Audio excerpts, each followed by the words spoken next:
Hello, friend. Yes. Good to see you. Hi, thank you. I'm also happy to see you. Welcome. Thank you. Thank you very much. We have discussed a lot about Jesus. And I am indeed very grateful for always giving me your time.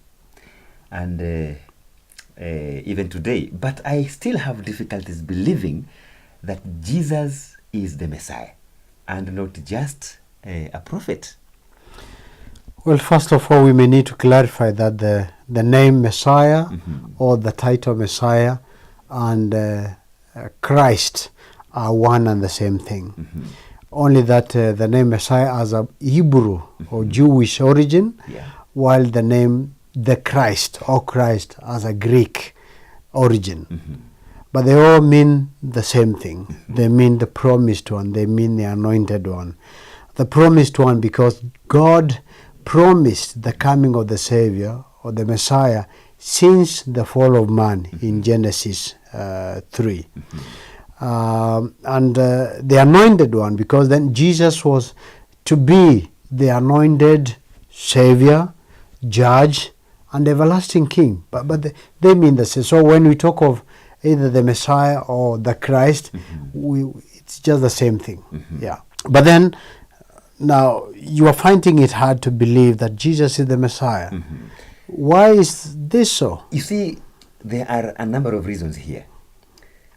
One, a number of times when Jesus was asked if he was the Messiah, he seemed to avoid the question. He doesn't give a straight answer to this question when he's asked. And again in Matthew chapter 16 and verse 16, when Peter called Jesus the Christ, Jesus told his disciples not to say this to anybody else. So if Jesus was the Messiah or the Christ, as you are saying, why was he hiding his identity? And then in Luke chapter 24, Jesus meets two of his disciples going to Emmaus. The two disciples who must have known him very well said he was a prophet. Isn't this enough to prove that Jesus was just a prophet? Well, okay, in your first question you ask why Jesus at times avoided answering straight away that he was the Messiah when provoked or asked. Yes. Well, this is true, and there are a number of reasons. For one, the ideas or the Jewish or the Jewish understanding of the Messiah was false, especially at this time. They were expecting an earthly king. They were expecting a political liberator. But Jesus was and still is a spiritual savior, spiritual liberator. So you see, rather than Jesus answering, I am, at this early time, he shows this and he gives this truth by what he taught and what he did. He told about forgiveness. He told about the kingdom of God. He healed the sick. He raised the dead. And the culmination of this, or the climax of this all, was when he died on the cross for people's sins. Yeah. But you see, then later, when time is ripe for this, Jesus is able now to tell them, I am the Messiah. For example, in Mark 14:62, Jesus gives a straight answer when he was asked whether he was the Christ, the Son of the Blessed One, meaning the Son of God. Jesus emphatically and straight away says, I am.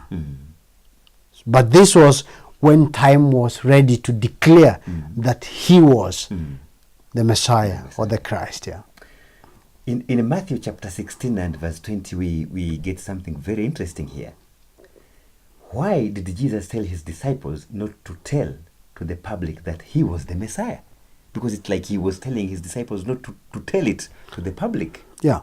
You see, with their wrong expectation of the Messiah, like I said earlier, a public declaration that Jesus was the Messiah would have resulted into a political rebellion.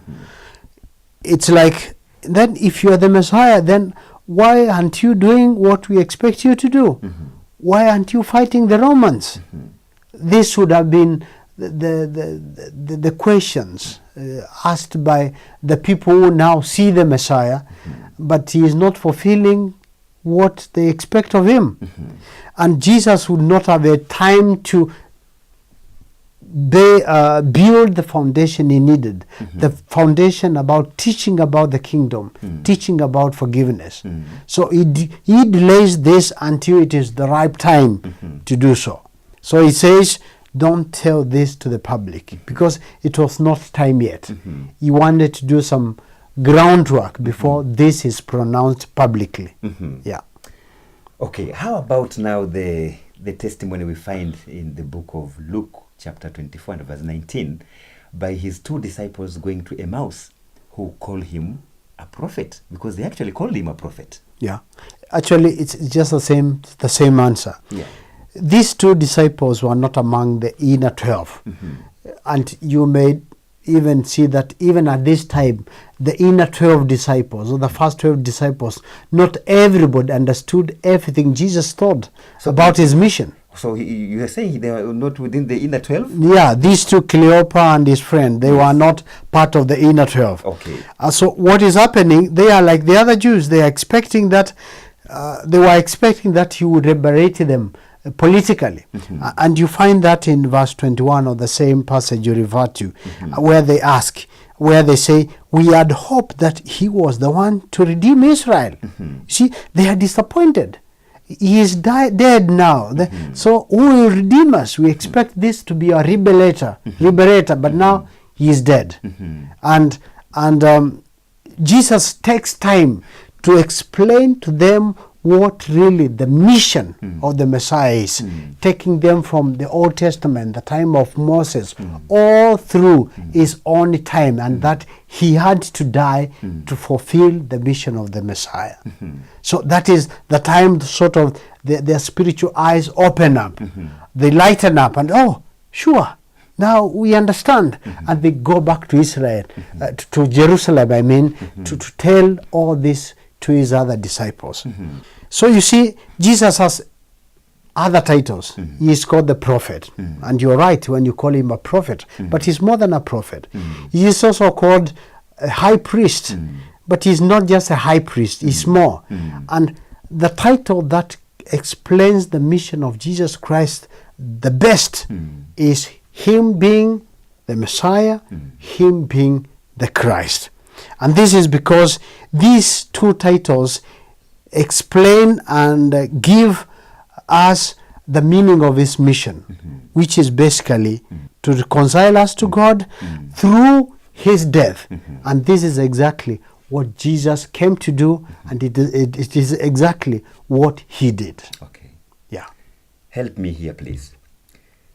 Is it now right to say that Jesus only became the Messiah later in his life, not in the beginning, but later in his life? Not at all. Jesus did not become the Messiah. He was born the Messiah.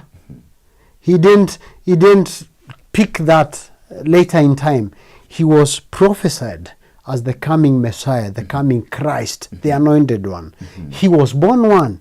He was born the Messiah. He was born the King, and the everlasting King. He was born the Savior.